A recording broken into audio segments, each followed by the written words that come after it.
গত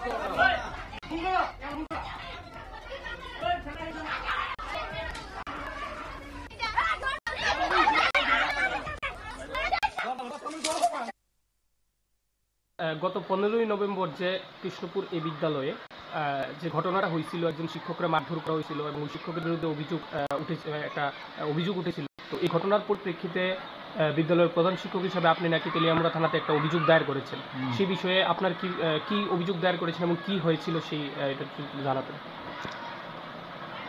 15 তারিখ নভেম্বর 2024 আমাদের কৃষ্ণপুর বিদ্যালয়ের একজন আইসিটি টিচারকে যে মেরেছিল, তার পরিপ্রেক্ষিতে